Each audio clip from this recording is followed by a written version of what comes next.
right, I'm going to call the regular November 8th Liberty Union Board of Education meeting to order. Ms. Boyer? Ms. Cato? Okay. Mr. Hookrattle? Here. Mr. Moore? Here. Mr. Shook? Here. Dr. Walden? Here. You all please stand for Pledge of Allegiance. I pledge allegiance to the flag of the United States of America and to the republic for which it stands, one nation, under God, indivisible, with liberty and justice for all. All right, looks like we have a section for recognitions. Yes, sir. Mr. Johnson, you're up. Thank you. This will be the first. I wanted to start recognition. I know we got Student of the Month and some other things, but given this group of students accomplished what they achieved at the state level, it's pretty remarkable. So I think they deserve recognition from the Board of Education. So have an award we call Keymaker Award, and this is how it goes. Some people see a closed door and they turn away. Others see a closed door, try the knob. If it doesn't open, they turn away. Still others see a closed door, try the knob. If it doesn't open, they find a key. If the key doesn't fit, they turn away. A rare few see a closed door, try the knob. If it doesn't open, they find a key. And if the key doesn't fit, they make one. So we got the Keymaker students here today I want to recognize for their state accomplishment, which is very remarkable. And they've been led by two teachers, and I'll recognize them second, but students first, right? Okay. And at the end, I'd like to get a picture. Jennifer said she'd get a group picture of the students and the teachers and board president and myself, if we all fit in there. So this first one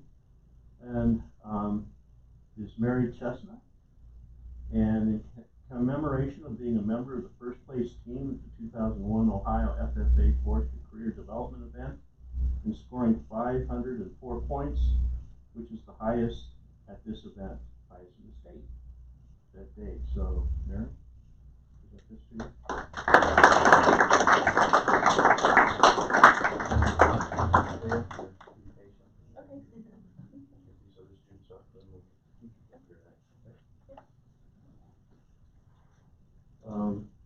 Alexander Shy for being part of that first place team.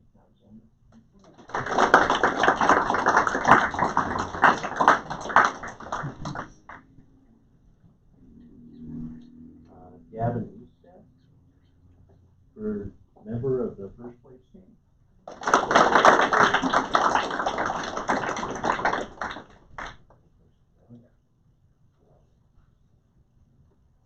Zeb Loring.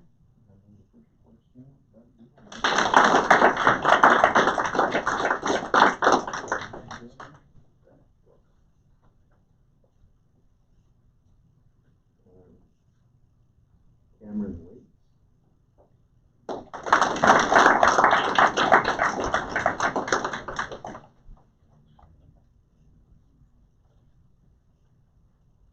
Reagan Thomas.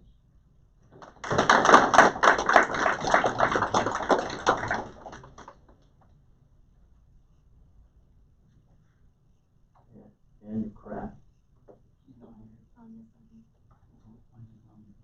Okay, we'll give this to you, Chris. Yeah. Mason Busker.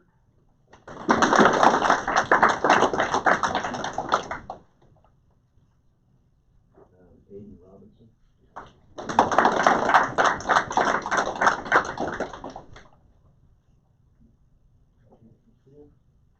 And Jack Cooper.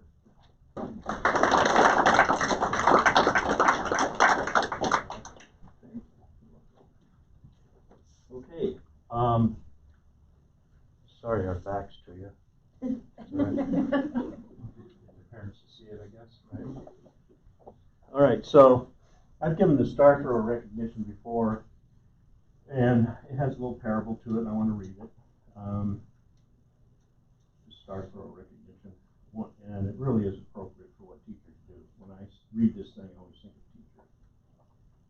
Once upon a time, there was a wise man who used to go to the ocean to do his writing. He had a habit of walking down the beach, and before he began his work, one day he was walking along the shore, and as he looked down the beach, he saw a human figure moving like a dancer. He smiled to himself to think of someone who would dance to the day. So he began to walk faster to catch up. As he got closer, he saw that the young man was not dancing, but it was instead reaching down to the shore, picking up something and very gently throwing it into the ocean. As he got closer, he called out, "Good morning. What are you doing?" The young man paused, looked up, and replied, "Why, throwing starfish in the ocean." I guess I should have asked, "Why are you throwing starfish in the ocean?" "Well, the sun is up and the tide is going out, and if I don't throw them in, they'll die." "But young man, don't you realize that there are miles and miles of beach and starfish all along it, and you can't possibly make a difference?" The young man listened politely, then bent down, picked up another starfish, threw it into the sea past the breaking waves. It made a difference to that one. The young man was choosing not to be an observer in the universe and watch it pass by, but was choosing to be an actor in the universe and make a difference. We read this about every teacher. The young man's actions represent something that is special in each and every one of us. You've been gifted with the ability to make a difference, and we are aware of that gift and have gained through your strength and vision and power to shape the future. So I want to give this to Chris Turner. Come on up here.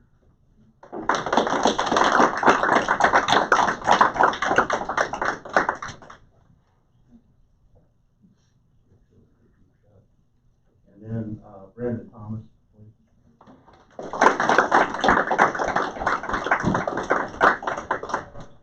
Okay, so we want to get a group picture. You want to get in it with us? Mr. Shook? Sure. You guys want to come up? You got it, huh? Hey, I've been in the front row my whole life. You get in the front row? You get in the front row? Come on up. Okay, you guys kind of get closer. I need more volunteers in the front row. We can't get in the picture. I've always been in the front row. I'm standing back here. Okay. Can you do this all in? I think so. Yeah. Okay, everybody smiling?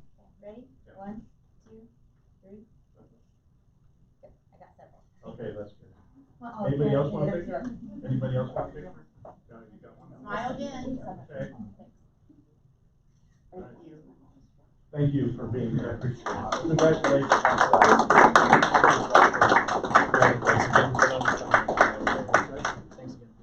Yeah. Yeah.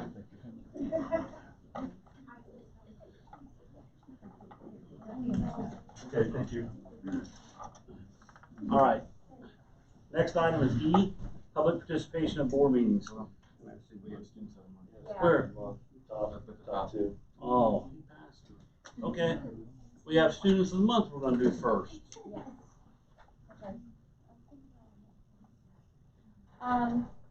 Yeah, so I want to recognize Katie Wells. If you want to come on up.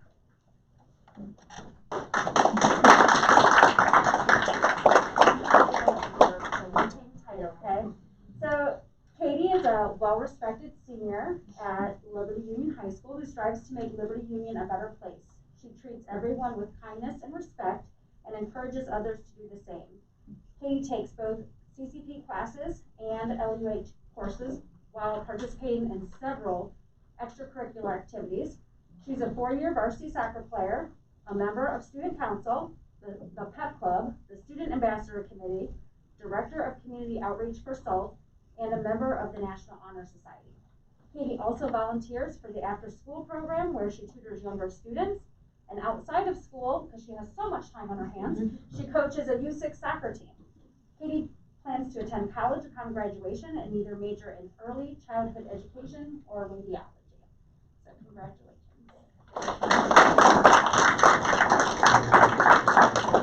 Yeah, and we also had Joseph Evans, but I did not see him present, so okay. Yeah, that would be great. Sure. Yes. We always want to get a picture.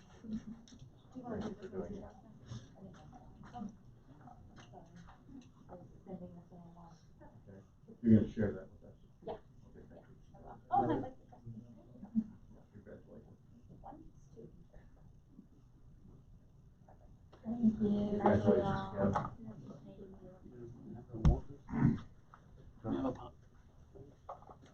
No, I don't know.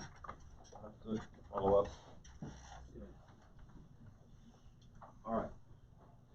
All right, item E, public participation in board meetings. We set aside time for the public to address the board. Is there anybody here that would like to do that this time?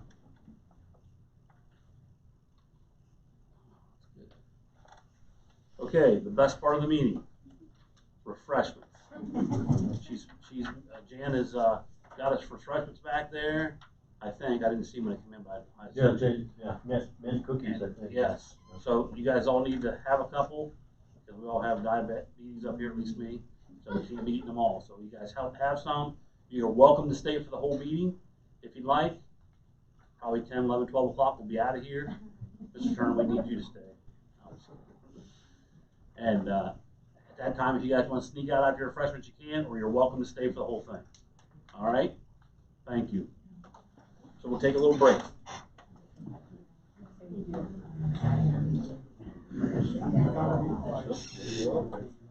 I'm going. You gotta get my one with you. I'll tell you what, Steve. Yeah, no. I literally don't, before I show up here. Now, it's funny because she got green beans. We're gonna vote. Green bean, we vote.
Another set of cards. That's true. Should be all right. Okay.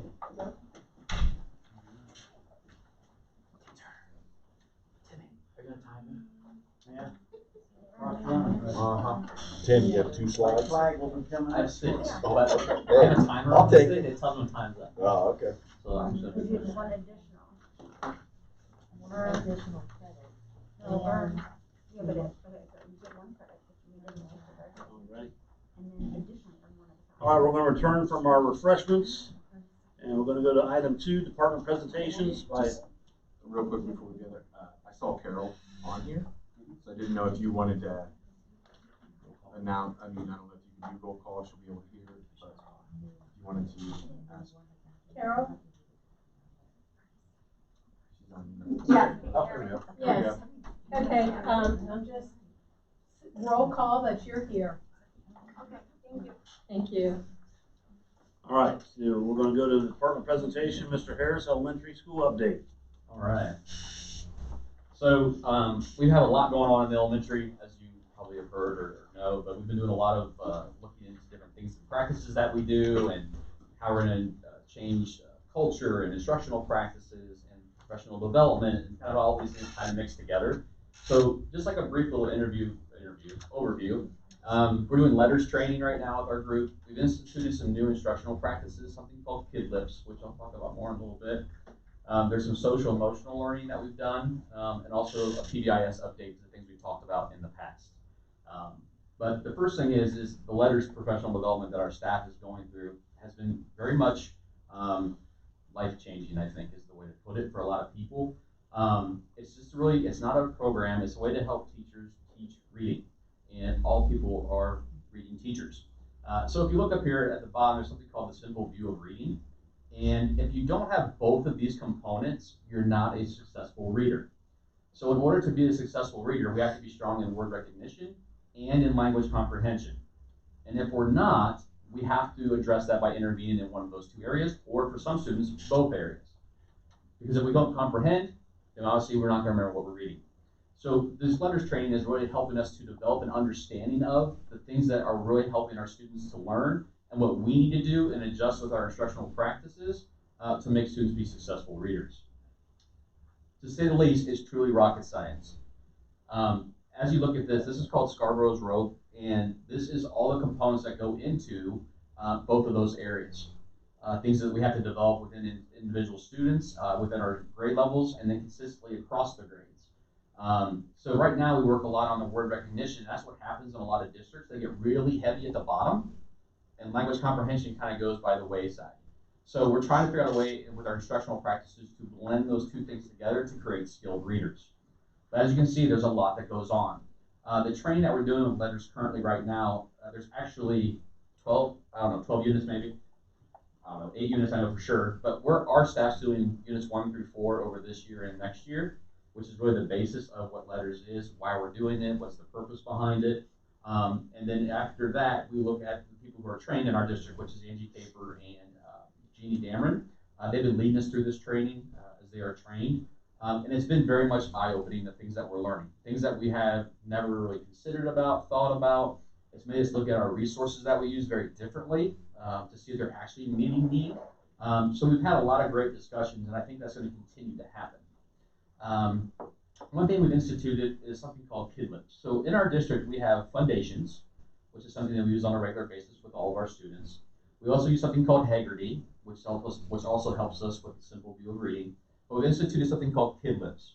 And what this is basically the important part is how sounds are produced, how they are perceived, and their physical aspects. So it's all about visual, it's all about reminding, it's all about how we hold our mouth and our voice. Is it on, is it off? There's all these different strategies that go involved with Kid Lips. And the nice thing is in our brain, which I'll show you in a second, is this is what our brain looks like when we're reading. And on the top left-hand corner, it says the phonological processor. And this is what allows us to do all those things that you see there. And if it's not well developed, then we have to figure out a way to intervene. Well, Kid Lips lets us do that.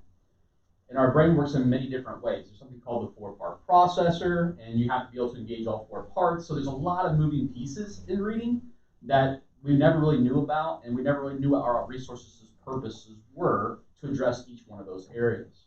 So the idea is that as we're building our resources are we actually meeting every need that we need to for students to be successful readers? And the nice thing is, so far, with the 3 resources, Foundation, Integrity, and now KidLips, we are addressing a lot of the brain and the need for the reading and how to attack each one of those areas to make the students bring everything together and be successful readers. Needless to say, it is a lot of information. The training is intense, but it's also been very eye-opening to the things that we know we have to get better at. So far, the KidLips, I've heard nothing but positive feedback.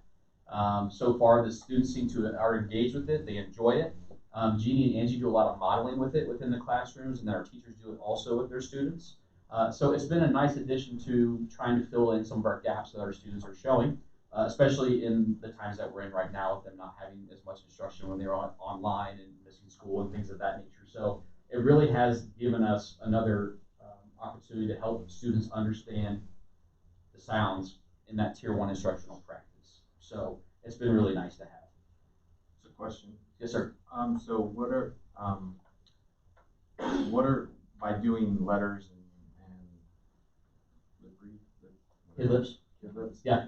What's the issue that we're trying to solve with that? Like, is it so because my question is like, because we've got that, then we've got foundations, and then we've got hackering, we've got all these things. It's like, what are we trying to? Are we trying to get our scores better? Like, are we trying to get? I'll make it. This is how it is. We're saving lives. 100%. Because kids, if they can't read in life, the problem is we know that they won't be successful at the end, right? Test scores are great and all those things, but this is function. This is like everyday interaction. This is being able to read it at home, at work, processing information, hearing sounds. So really, at the end of the day, this process, all these things we have in place, will help students become successful readers and change their life, basically. Because right now, in a lot of our instructional practices, a lot of the things, there's gaps in them. Like if we just did foundations, we wouldn't be addressing every need that the kid has, because it doesn't specifically cover every single area that's required for reading. So the idea is by implementing these little pieces, the piece together, the puzzle, will help those students be more effective readers in that simple view of reading, word recognition, language comprehension, to have those successful readers for reading comprehension. So the idea is in grades K through 2, we should be hammering that really, really hard every day, which we do. And then also we're putting layers in place in grades 3 and 4 as we move forward, because this actually should be addressed from almost the 7th grade, because there are weaknesses all the way up through, the studies have shown. So there's a lot of things we're working on that are going to have a major impact in the middle school years as well, especially in 3rd and 4th grade. So again, it's kind of trying to figure out all the puzzle pieces and putting together basically to save life for them to be successful at the end. Because at the end, if you can't read, it is very difficult to function and to be successful in terms of understanding what we're reading. And the only way to do that is to teach them systematically, which through these processes, and also we have to have something called automaticity, which it should be very natural to read, right? You see sight words, there are a lot of kids that can't read their sight words. Those should be automatic. So it's about practice and repetition, so that's something else that we're working on pretty extensively also. Does that make sense? Yeah, so will we continue it at the middle school level if it's something? That's the bigger conversation down the road, because I can talk to Tim about it all. Okay. So we're just working on our building right now to see how we get to it, what those things look like. But in the letters training, it tells you what they should be working on in every grade range, like K to 1, 2 to 3, 4, 5, K2, K4. It tells you everything they should be working on. So we're actually working on resources that are about, especially grades 4 and up, is something called vocab through morphemes, is like the vocabulary development. So it's something that'll have a major impact in Tim's building as they are more exposed to that. There's a leverage point too that's occurred in law over the last 12 months and will get implemented as we get in school, but every teacher in the school district has to understand dyslexia and have dyslexia training.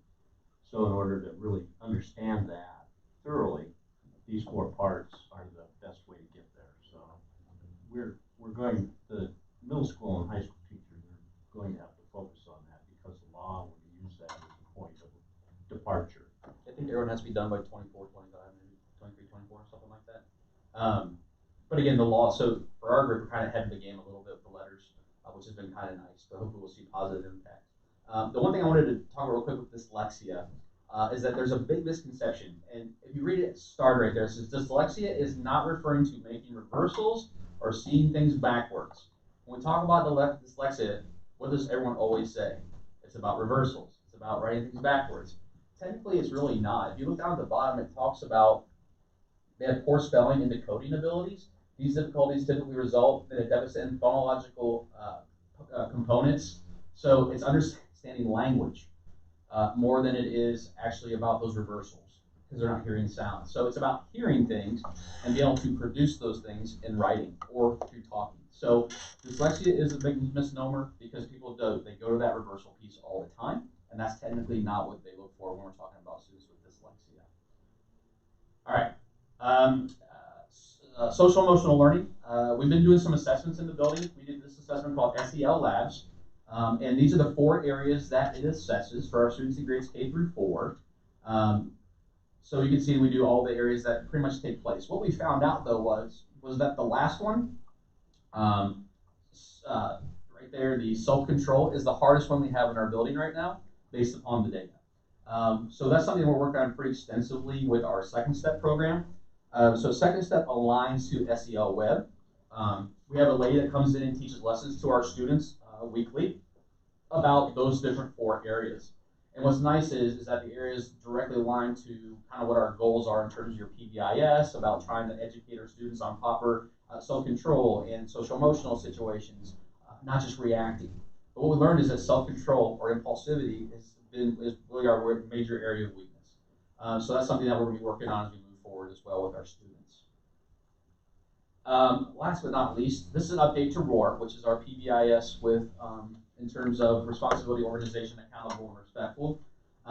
These are some of the things that they've created for us that we're going to start posting in the buildings. Joe and I have been talking quite a bit about kind of what these things look like. So we have a bunch of materials that start hanging around the building. We already hung some of it in the cafeteria with expectations in there. I've heard that some of the bus drivers have been using some of the language already, so that's been nice to hear. But we have a long way to go in terms of putting up this stuff, but it's all here. And we just now are going to start putting up and start enforcing some of these expectations across those environments. Any questions on that one? We'll get there. This will take some time. Last 2 things moving forward. Jennifer and I are in the process of doing an instructional audit with the district resources that we have, and to see if we're getting all of our stuff in, like the minimum amount of minutes that they require. Are we getting it in with fidelity? And trying to decide if our structure is how we have it is the best way to teach these moving forward, if we have to make some adjustments. So she and I are going to start meeting on that here in the next, actually this week, to talk about that. And then also we're going to start doing a data review in our building once a week or twice a month. I haven't decided yet about review of the data that we currently have. So iReady assessments, any quick screeners that we have given, any progress monitoring tools, to see if the instructional practices that we have in place are having a positive impact on student success and student growth.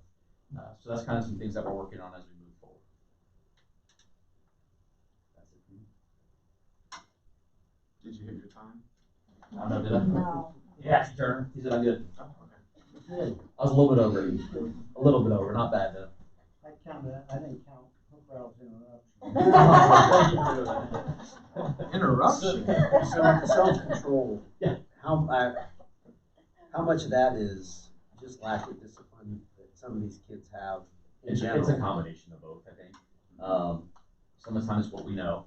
Sometimes it's I'm a boy. Sometimes it's situations that we've been presented that we've been in before, something that we've seen. The one thing with what's nice about the assessment for self-control, they really have to have self-control to answer the questions, and it's very hard. So it's really nice to see if they can actually, those executive functioning skills, staying calm, thinking through before they do it. And what we've learned is, based upon that and the discipline that I get, a lot of it's about self-control. Like if somebody puts their hands on me, I put my hands right back. Or they push me down, I'm telling you right now because you meant to do it on purpose, even though it was an accident, you were playing tag. So it is really trying to make sure that we're processing and understanding what happens to us, instead of just saying, that's what they did, I'm going to retaliation. So that is hard, because it's not just self-control between students, it's between them and themselves. I'm controlling my own body and my own emotions, which is very difficult to do also, especially for our little ones. Obviously, kindergarten, first grader are always the hardest ones to do those self-regulation things and to think clearly through those. But it's nice that we're teaching that skill, at least addressing it to try to help them build that capacity. How has I know we did an MOU with the union to add the teacher in kindergarten, is that Yeah, in kindergarten. So how's that going, right? Because that now got the ratio from like, what, 26-1 down to like 18-1 or something? Yeah, like we're about 20-1. 20-1. And we have more enrolling here soon. Sorry, kindergarten, after the new year. We have a couple more that are coming, so we're about 107 in that grade right now. Okay. They're our biggest class in the building. But it's helped markedly. I mean, it's helped a ton. The kids are getting more individualized attention. Structures a little bit are easier to implement. Smaller group has helped as well. We've also had some success with moving some kids in and out. So some kids go in for part of the day and they come out for part of their day. It's allowed a lot more flexibility that way, which has been really nice. And the nice thing is that group's very good with consistency. And so we worked really hard, especially with the new teacher, Mrs. Hicks, to kind of get everybody on the same page together. And I think it's gone pretty well in my opinion. So I think that we can continue to grow.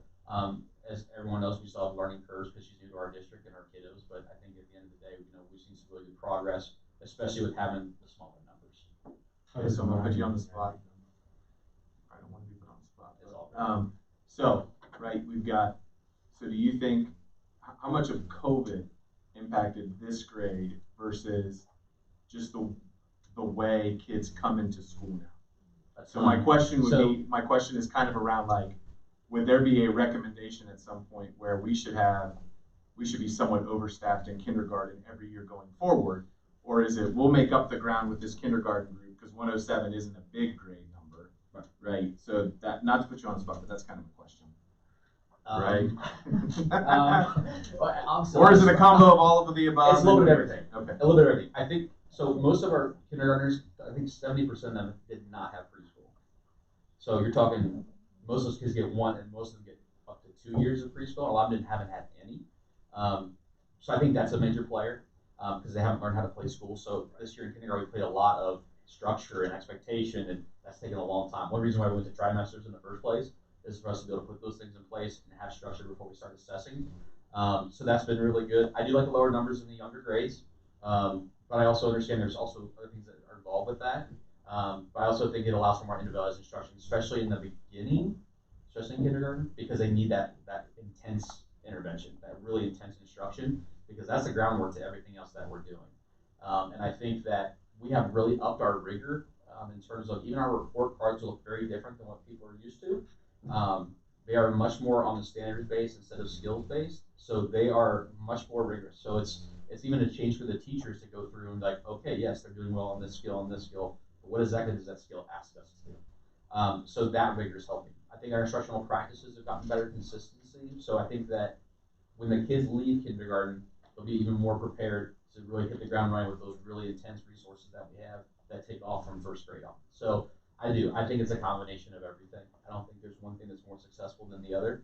I just think that, I think with structure and having the right resources in place, that helps a ton too, to make sure we're doing things with fidelity and consistency. Sometimes that's hard too. You'll ask anybody that, but I think we've done a really good job with, especially with Angie and Jeannie, being able to kind of guide us in that recent reading process. Lauren Moss has done a lot with third grade. So I think that we've really had some like aha moments, like we need to do this with fidelity. We need to do this consistently for student success. So there's a lot of things that play into it. Right or wrong.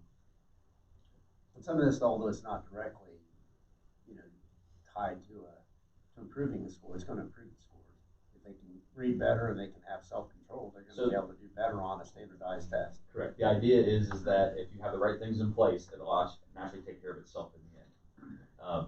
I think, as I've talked to a few people today, our biggest hurdle for standardized testing is typing.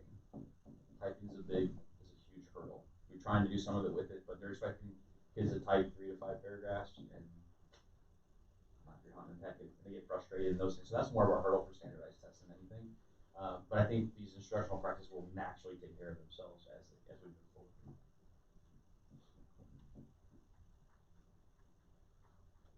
Any other questions for Tim? One more. Can I have one more? Yeah, good. All right, thanks. I asked 10 or 12, because it seems like every time he asks him a question, he talks a little faster, so I was waiting for Mr. Tabor. I was waiting to talk to Mr. Tabor, see what she thinks if that happens, like, when he's, I'm going to critique right now, don't worry. Tabor's gonna. So, all right, so this is my last question. Yeah, good. So I know that as we went through, obviously the last 20 months, which have sucked for everyone, there's things that were done in buildings because of COVID.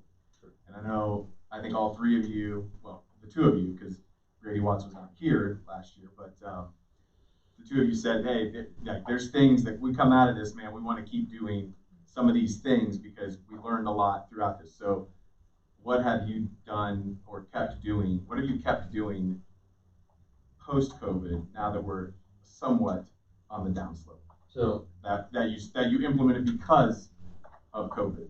well, I don't know if it's because of COVID that we did it, but I think right now with our reading instructional practices, how we've changed them, has having a significant impact on recovery of learning in new material because of all the different strategies that we're using. So in my mind, COVID or not, in my first year, that's where we would have started anyway. But now we can do it with more fidelity and more consistency. And like, it's hard to teach a kid that over a computer screen, right? So it's allowed us to show us that in-person connection is huge. And that them physically being in the classroom allows for much more interaction and growth, that connection piece, than through the computer screen. I think one thing, I don't know if we did it because of COVID or not, but the one thing we really learned too is that parents are more apt to be a part of parent-teacher conferences when they're virtual. And Tim and I talked about this a lot, and because they don't have to bring their kids in, they don't have to run around with the distraction watching the other kids while they're here. They're able to engage in the conference. They don't have to drive anywhere. So that's one thing that we've changed that's worked really well, and we've had, I think, every parent's participated. Like, I think we're at 100%. I'm pretty sure, because we've removed a barrier to getting them to come in. So that's been nice to see that. That's probably the one huge thing we changed in terms of function. Obviously, for me, is the car line pickup and all those things, and the parent pickup. I would have changed that anyway, but due to COVID, instead of people come in the building, now they take their kids, we take the kids out. Those types of things we'll continue to use. But I think instructionally, what we're doing now would not have changed whether COVID or not. We know we got to do these things to get better for student success. So instructionally, I think we still do the same as well. Good, thanks. Anything else? I'm just setting the other two up when they come. Yeah, I mean, hopefully Turner took really good notes back there. Not sure that he did, but I'm hopeful that he did. It's past Turner's bedtime. Do you sleep like you All right. Thank you, Mr. Harrison. Thank you, Thanks, sir. guys. Appreciate it. So the next item, on our agenda, we had already approved the October 11th. minutes. October 4th. October 4th. So we're going to approve October 11th board minutes. Is there any questions or changes on that? Do I have a motion to approve October 11th?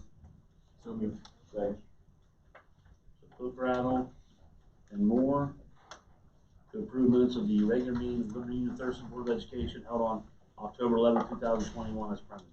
Ms. Boyer? Mr. Hook Rattle? Yes. Mr. Moore? Yes. Mr. Shook? Yes. Dr. Walters? Yes. And Ms. Cato can't vote. Oh, yeah. No. Bubble letter. Got it. Not anymore. Oh, that's right, we can't do that online still. Okay. Yeah. Monthly financial, item number 4, Ms. Boyer. You have a copy of the financial report. And on page 4, our revenue in total is still up compared to the same period as last year. On page 5, we're showing a large difference in revenue compared to what we forecasted. This is mainly due to the student wellness dollars. We normally would have received this in October, but the state wasn't quite ready yet. So they said they're going to try to get it to us by December. And those dollars are now going to be going in the general fund, but they're still restricted for the uses that they gave. We did receive our income tax, and I'll talk about that in a minute. On page 6 is our monthly expenses. They're up compared to last year, and we would expect that due to our raises and increase in costs. And then on page 7, while we're watching our spending, There are a few reasons that expenditures are down compared to our May forecast. The wellness expenses are not coming out of the general fund yet. We had forecast them from the general fund, but I still have wellness dollars in that grant that we're using. And we also received some additional grants that we're using that money that doesn't have to come from the general fund too. On page 8 is the interest. And page 9, we're at 33% for the year. Our expenditures in total are slightly down by about 3%, and the revenue is slightly up by about 8%. Page 10 is our income tax. We collected $247,247.63 less this October compared to last October, but for the quarter we're still up by almost 221,000. And then the last page, page 11. I'd like to just kind of give you a quarterly update on all the fund balances. So that's what this is. Let's see here. As a reminder, the funds, the 400 funds and the 500s are grants. The 400s are state grants, and they're usually given to us twice a year. And the 500s are federal grants, and they're paid to us as a reimbursement, so that's why they always show as negative. We did receive two more grants, American Rescue Plan grants, and these are to cover the increases in our special ed costs. They're for preschool and age 3 to 21, and they're a total of $63,446.36. And you'll see that also in our appropriations. That's why we've got an additional appropriation to those grants. And then you have our bank reconciliation. And then you have the checks. On page 1, check 97309 to Invicta, PCS LLC. Is that right? Yes. Oh, okay. For $25,480. That was for staff devices to support classroom instruction, and that came from our ESSER 2 fund. And then you have the changes in appropriations for the OE team, 200s and 300s. And then donations, $25 from Michelle Yates, cross country, $250 from the car company for meals for football, $2,937.30 for miscellaneous donations for cancer awareness for volleyball, $85 from the boosters, athletic boosters, for a tent to cross country, and $250 from Fairfield County Antique Tractor Club to FFA. Any questions?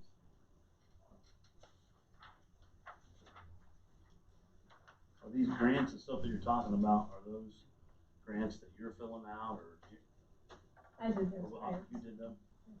So like when you talk about all the different grants, we're getting this money, that might not use it on general fund, it's stuff that we're doing, not automatic, it's stuff that we're doing to get more money. Yes. ESSER is automatic. That's not automatic, we have to fill out all the applications. But it is on the table, and we have to apply for it. Right. These aren't grants that you go out and have to apply for out there. They're there. Right. If we didn't apply for them, somebody come and see us because they have to get rid of the money.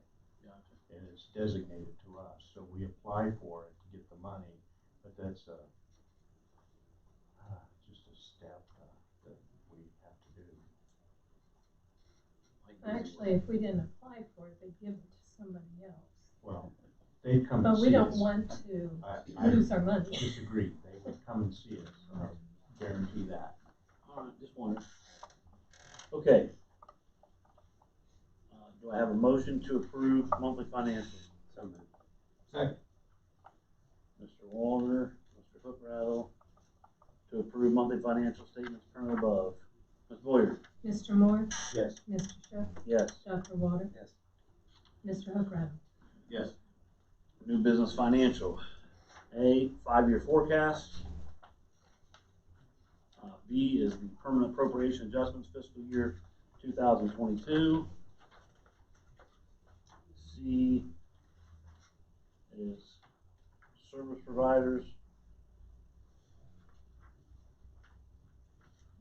D is MOU with supplemental contracts, memorandum of understanding. E is sidewalk projects. Any questions or things you need to talk about in all those? Dr. Johnson, are we going to talk, did you say that you wanted to talk about this sidewalk deal later? We Or- can. Okay, I still don't, I can't wrap my head around this. What is the village, what is their issue with us having those to protect our assets? Well, I guess first of all, we didn't get a permit. I think I shared that with the board in the weekly update that there wasn't a permit out there, so they came to see us and said, hey, we didn't permit this. And so then in my weekly update to the board, I said, we're gonna push back because we wanna protect our assets on that fence. Time goes by, they said, the village, administrator, indicated to me that, replace it with a sidewalk. So Joe and I talked and thought about a 4-foot sidewalk. It's turned into a 5-foot sidewalk in terms of width. Even at 5 foot, it's not like ADA compliant, but it'll protect our fence. They said the reason they don't want the blocks in there is it's got this angle all the way down on that fence line. They claim snow removal problems and some other problems by maintaining that. So that's our proposal. That's what they accepted. That we remove the blocks and people are just going to start running into that fence and just worried about that. Are we putting in, sorry, I did not keep talking, I didn't mean to interrupt. Okay. Are we keeping people, are we putting a curb on the sidewalk? No. How are we keeping people from driving on the sidewalk and just crushing the sidewalk and then hitting the fence? Sidewalk's going to be higher than the street. It's purposely going to be curb high. Okay. Okay, so it'll be a barrier then. Right, it'll be a barrier. They're not requiring a curb. And so if we did have a curb in it, they'd probably get up over that. But the sidewalk is going to be high enough to stop them from driving. So when we get heavy snow and they plow it, they're gonna destroy our sidewalk. I mean, I'm That just was throwing it part out. of my question, who's plowing the sidewalk? Well, Is it so is this because that is a village road? Yeah. Thus is the village taking care of the sidewalk even though we're spending 18 grand to put it in? I don't know that they're going to do that. But I I read the heard that they don't. recommendation. I heard that they don't remove snow either, even though that's what they're claiming.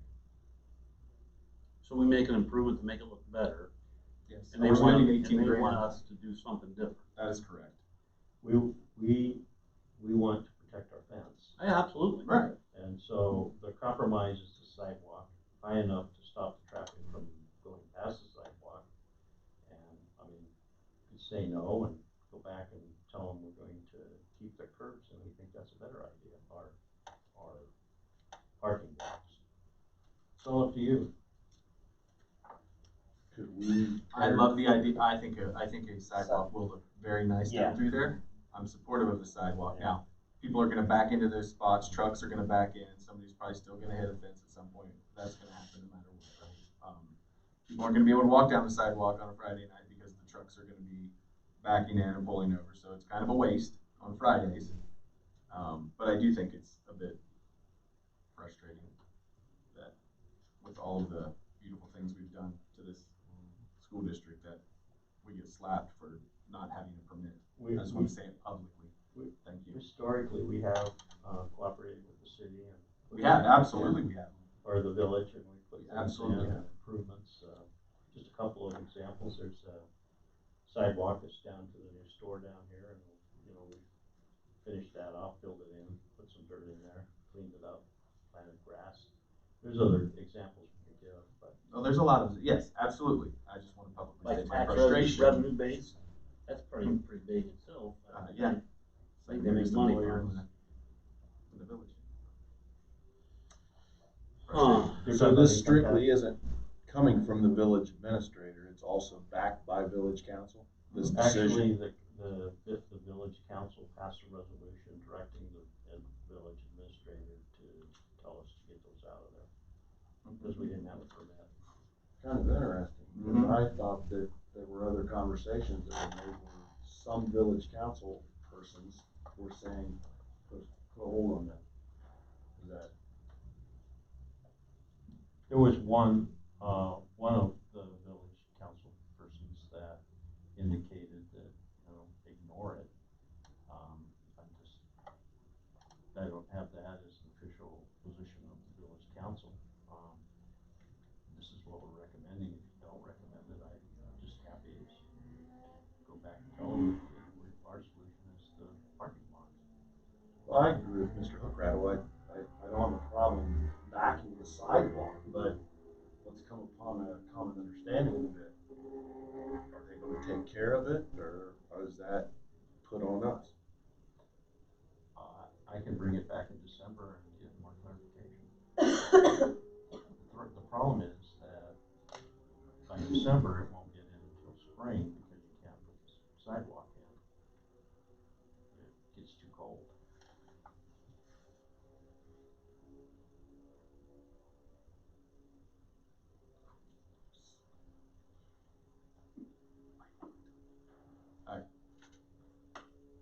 I appreciate all the work our maintenance staff does, and I think a sidewalk will look beautiful down through there. So. It'll have the edge of the sidewalk, which is going to stop trucks and whatever. It's 5 foot wide. We want at least a 12-inch setback, so we have to get 6 foot out of it. Backing a truck in, it has to be a pretty good sized truck to get that fence. That's what we think. But it won't be if they start That's backing. probably what Dollar General thought before somebody backed into their thing after 1 week of being built. I'm just saying, it's gonna be. Well, and your point about, you know, how it's gonna, backing in there, it is, you know, you're gonna back into the side, Over the overhang. sidewalk, yeah. People aren't gonna be able to walk down the sidewalk. Thought Is the what reason about for any event. even putting a guardrail up on the side of it? Is the reason why they want us to change it because we didn't get a permit, or is the reason why they want to change it because they really want to plow? I don't know. I mean, sometimes people just want to be right. Right. Is that what it is? I think that that's what it is. I feel, personally, I feel like that's what it is. You didn't get a permit, so. Sorry, Joe, we're on your topic. Sidewalk.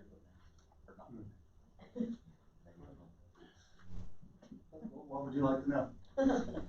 Do you have any information as to why they are pushing that? Do they want? Is that on? Yes. I have no idea. Okay. Alright. Again, supportive of the sidewalk, just would let, yeah. And I don't wanna hold it up, right? If we gotta wait, I don't wanna wait till December. If we can get the work done now. But it's just frustrating beyond belief. The other thing is that we're recommending, we got 2 quotes, we're recommending the higher of the 2 quotes.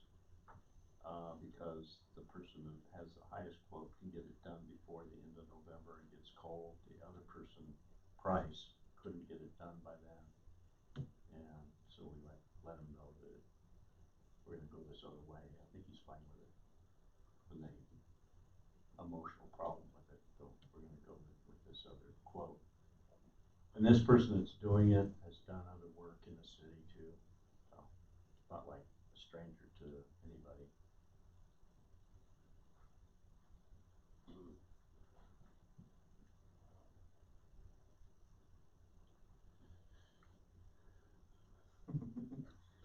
I know you're waiting, I know you're dying to go to, do I have a motion to approve? And I don't know. are or just be it? I'm really thinking about this one, just to be honest.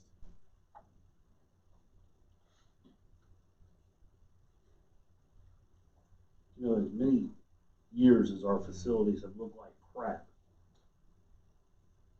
we get them, they're cut, turning the corner and looking nice. You drive down that road, it looks great. I don't really understand it, and I'm really disappointed that this is what they're doing. And I'll say it out loud so everybody can hear. I don't like it. I understand that we gotta do it, but I don't like it. So with that being said, do I have a motion to approve?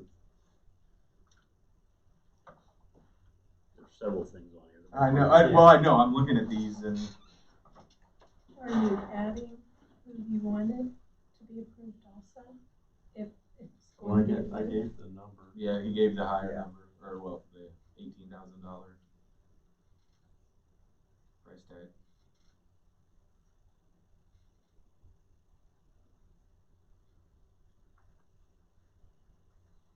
So we're adding a sidewalk that would provide a safe way for students that live in the area to possibly go to the school. Can we If I think split about it that, with the village?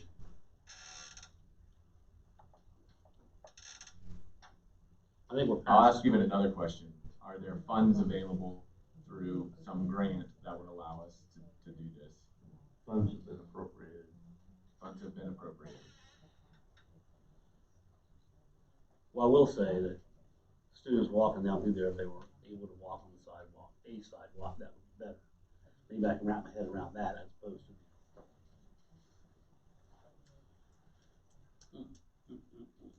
What taste red? Your ears are really red.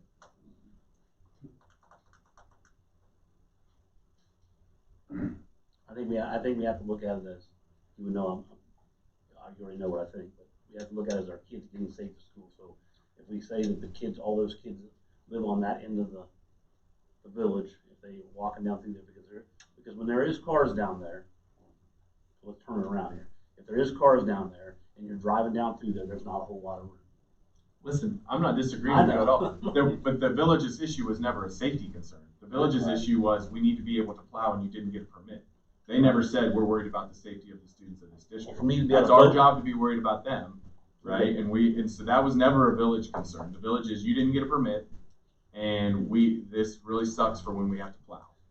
So my question is, how are the parking blocks and a curb different? Are they going to damage our $18,000 sidewalk that we're putting in? See what I'm saying? Well, they run over a fence, so probably. Let me ask you this, Joe. Sorry, if I can go to Joe, okay. So they come plowing snow down through there and they're throwing crap all over our fence. Then the sidewalk's just full of ice and I mean, it's gonna eventually just erode that sidewalk down to nothing. Over the course of time, I get it, it's not gonna happen in a year. I would assume that they'll probably put somebody over there with a box, a snow box. Okay. And they'll have to transport all that snow. So right now, they come around that curve there at the entrance gate.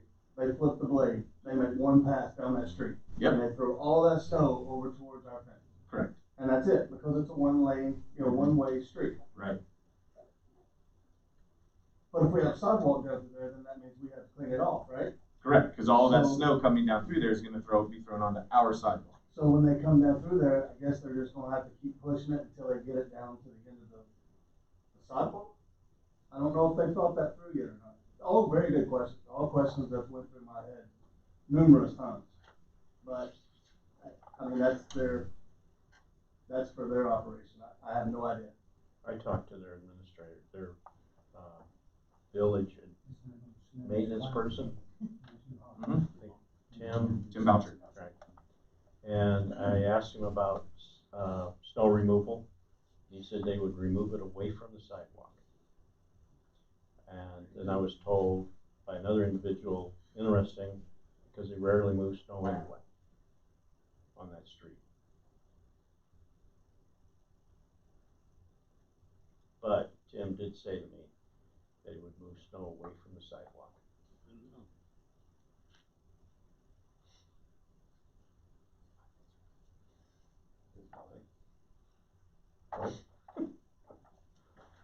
Dr. Waller? What do you think? Well, I do see the safety. It isn't, will be nice to have something for kids to walk on and just.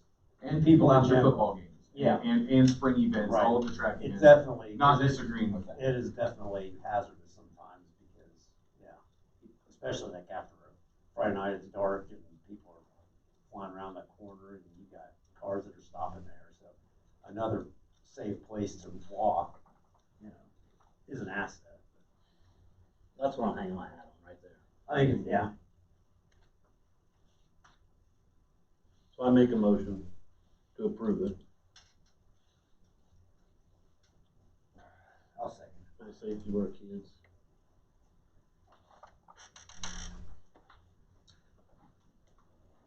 Ms. Boyer, roll call, please. Mr. Shook, Yes. Dr. Walter, Yes. Mr. Hooprattle, Yes. Mr. Moore. Yes. 13 pages out of 71, here we go. You said midnight. New business personnel. Employment. Scotty, or Michael Holcomb, position maintenance. Renee Horan, school bus driver. Lydia Justice, math intervention tutor. Tyler McManus, math intervention tutor. Lisa Santo, assistant treasurer. Resignations. Brittany Zook, assistant treasurer, effective November 5th, 2021. And Sarah Bennett, paraprofessional student support special education. C, supplemental positions. Can we first, for Scotty Holcomb? Yep. Tell the change, instead of a one-year contract, it should say reassign. And Maintenance it's pay scale. Maintenance pay scale. Oh yeah, I forgot you told me that, sorry. That's okay.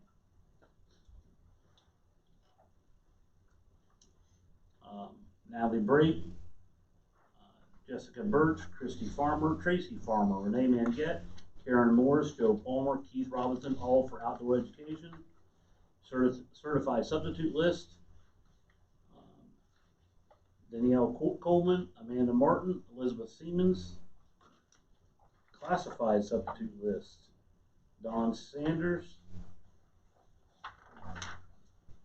So I have a motion to approve. So moved. Second. Hook Rattle and Moore to approve new business financial. Ms. Boyer? Dr. Walter, Yes. Mr. Hooprattle, Yes. Mr. Moore, Yes. Mr. Shook. Yes. New business financial, or new business other. 2022-2023 school calendar revisions. I'm just going to MOU with hiring of 3 permanent subs. C is records destruction. These are destruction of records from 1999 to 2021, 2014, 2015, 2017, 2018, for different absentee records, food service records, student custody court documentation is what those are. Disposal, double stack convention oven, 35 years old, disposing of scrap. E is field trip outdoor education. F, AACA sexual harassment. And that goes all the way over to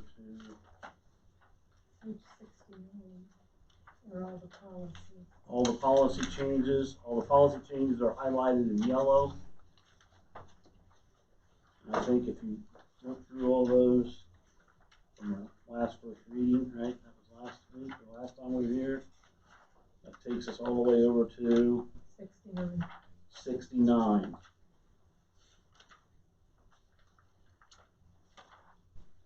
sure everybody had time to look through all those. Is there anything in particular that somebody needs? No, I had a pointed question out? on the, I had a question last time on the one around tobacco and it was been updated, so I'm good. Anybody else? And just on the subs, these are gonna be not for, it's gonna be for, through the district, right? We can assign them. Yeah, It's not gonna be each building, it's gonna be wherever we. yeah, I mean, initially, that's what we'll do, but, we're gonna discuss tomorrow at administration building meeting to, if we need them all in one building for some reason, and they aren't needed in another building, we'll assign them that way. What was the time frame on it? I'm sorry.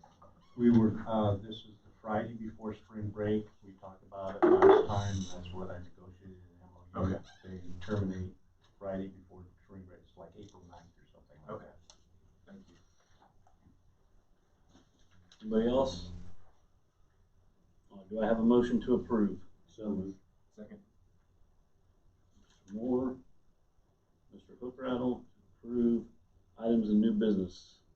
Ms. Boyer? Mr. Hookrattle? Yes. Mr. Moore? Yes. Mr. Shuffle? Yes. Dr. Warner? Yes. All right, number 8, board policy, first reading.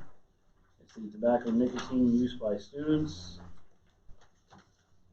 This was an existing policy that wasn't part of the first reading and related to it, so I had to bring it back for first reading. And that'll be on next month's agenda. And it just clarifies like we brought up. Yeah, last it just time. goes from just saying What's tobacco, included. yeah, to the nicotine piece to get that. All right.